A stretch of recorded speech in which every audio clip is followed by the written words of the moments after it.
Hey, remember that bard who fell in love with a cursed sentient sword? Yeah, things have developed since then. Quite a bit. I'm not even going to do a usual intro. Let's just jump into it.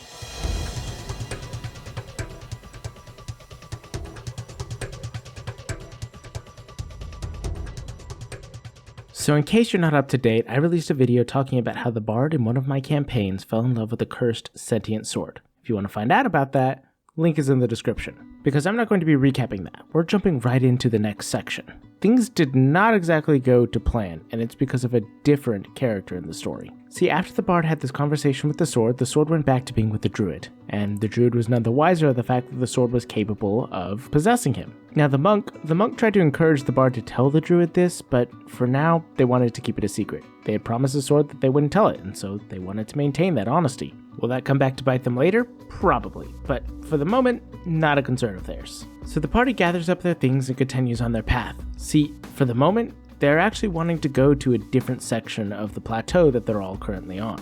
Oh yeah, did I mention in the previous video that the entire campaign is set on a plateau that's risen miles above the rest of the world? If I didn't, there you go. But yeah, they plan on going to a certain section of the plateau in order to use some magical artifacts that they found out about in order to be able to teleport where they need to go next, and that's the top of one of the mountains. Now, I don't need to hear about the fact that if there are mountains on this plateau, therefore isn't it not a plateau, but instead just a chunk of the world that was risen up above the ground? Yes, that's true. My players have told me that quite a bit, but the plateau is a colloquial name for it, and it was named by less than educated people, so give it a break. It's part of the world building. Regardless, they need to get to the top of the plateau because they have to warn a nearby Goliath tribe that there is danger coming, as part of one of the side quests that they've been sent on, and they're intent on doing this so that the Goliath tribe can be safe from the oncoming danger. The complicated part is, in order to be able to get to this magical artifact, they have to go past what is part of one of the characters' backstories, the warlock specifically. And that's bad news, because the problem is that she is trying to stay very far away from where she grew up. There's some dangerous people there still looking for her. You know, typical warlock backstory stuff. But she decides to risk it, and they do end up going by that way. She doesn't tell the rest of the party that she has that danger, which will end up coming back to bite her. They get to the artifact, they're able to teleport where they need to go, and now they're at the base of the mountain and ready to travel up. They pack their bags, get ready to go, take up camp right at the base, and take a night's rest. As they rest, the druid sleeps and begins to dream, which is odd because he made a deal with this sword to be able to feed it its dreams as long as it continues to give him power. But for the first time since he made that deal, he dreams. He dreams of the stars, of the future, of constellations, of things yet to come. The stars speak to him. They let him know that they're listening to him, watching him. They wish to guide him and help him. Very helpful and nice, and the actual mechanical benefit of this is he's a Circle of Stars druid who is about to be able to get access to his Omen ability, so this was sort of a story way of explaining why he was going to be able to do that.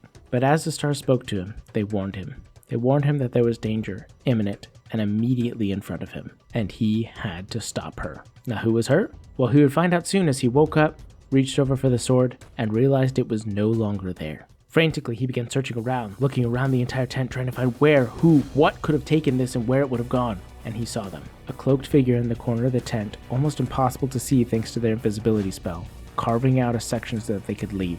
Within a mere second, they cut the side of the tent and had left, and immediately the druid jumped up, warning the rest of the party and telling them to wake up before sprinting out of the tent immediately after this intruder. They could not let them get away with such a powerful item, especially not one that meant so much to the party and the mission that they were currently on.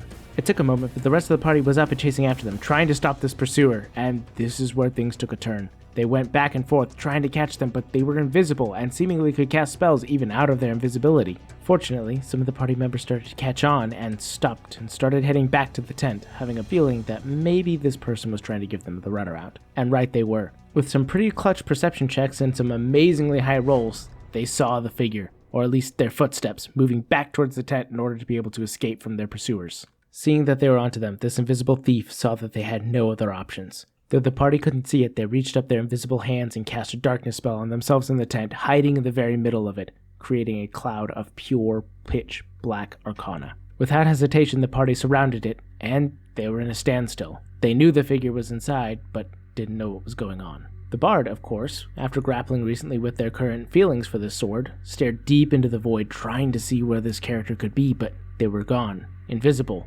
and in darkness. How could they possibly find them? The druid, however, was able to wild shape into a creature with blind sight and immediately went in, searching around, trying to see if they could at least hear or sense this creature. And as they did, they heard them having a conversation. I understand that, but you're not here right now. He is, and he's given me a way out. Silence. The druid didn't know who she was talking to, but they were talking to somebody. The fact of the matter is, they can help me. You can't. So I'm gonna take what I got here and try and get it out of this. I will not be caught by her. As the druid tried to determine what this meant, the warlock was sitting outside the cloud of darkness, trying to hear. As she did so, she felt something crawling up her shoulder, and as she turned, there was a tiny, red, iridescent pseudo-dragon sitting on her shoulder as it jabbed its barbed tail into her skin. Immediately, she pulled out her weapon and fired upon it, killing it, but the damage was already done. With a failed saving throw, the poison took effect, and the warlock began to fade into unconsciousness. As she did so, she grappled with the fact that this pseudo-dragon could possibly be here. When it died, it didn't just fall to the ground, it evaporated. And the only way it could possibly do that if it was a familiar. There was only one individual on the plateau who she knew who could possibly have a familiar like that. It would have to be another warlock of her patron. As unconsciousness took her, she grappled with the thoughts that her patron had betrayed her. Meanwhile, the druid began to hear the end of the conversation of this individual and the sword that she was talking to. All right, I hear you. I accept your offer. Within moments, he heard something, a cracking, breaking, growing, oozing, a mortal form beginning to evolve and change from something it was not before. He could hear thick, growing muscles, strong, powerful footsteps, and a deep, heavy breathing. The druid didn't have to see what had happened to understand. This thief had just made a deal with their sword, and it had betrayed them. It had become a beast, an abomination, something which it did not want to be near. Without hesitation, the druid backed out of the darkness and tried to warn everybody else. But it was too late. Out of the darkness stepped a massive, oozing creature made of black ichor and muscle. A darkened hood made of its own blood draped across their face, and along their arm was the sword, attached like a limb itself. The creature now stood 8-9 foot tall, and all the time, everywhere around it, the light seemed to ooze into it as if it was eating it and darkening the very world. The bard, hurt by this, shouted out, "Raven, what are you doing?" And immediately it turned to look at her, dark hatred out of its eyes. "You stay out of this. This isn't about you." As it says this, it points over to the warlock, still unconscious on the ground, but with the monk over her, bringing her back to consciousness. "It's about her." Immediately, the creature dashes towards the warlock, and the warlock barely manages to dodge one of its attacks as it slams the sword into the ground, driving it deep 4, 5, 6 feet down into the dirt. The party leaps to action, jumping forward, trying to stop this massive, volatile creature, doing everything that they can, but it seems unstoppable, only slowed down by their attacks, not harmed. Every slice, every claw, every attack gets closer and closer to the warlock. Everyone attempts to try and stop it until the bard shakes off her fear, stands up, and looks at the creature. With a strong, powerful incantation, she overcomes her feelings and is able to create a massive illusion in the air, swirling, glowing, bright lights that constantly dance and move around each other. The display is spectacular, beautiful, and effective. This is a hypnotic pattern, and as the creature begins to resist it, as it so easily could, the bard shouts out, causing its words to infect the creature's mind, causing doubt. With the use of unsettling words, and a clever use of a charm spell, not a stun of which the creature was immune, it stopped. Now what the party didn't know at this point was that based off of the stat block that I had created for this creature, if it were to become incapacitated in any way, the sword would be dropped and removed from its connection to the creature which had taken its bargain. This effectively removed the creature before them and caused all of the black ichor to begin seeping off the thief, dropping them to the ground. And before them, directly in front of the warlock, as the hood began to be removed, she saw her.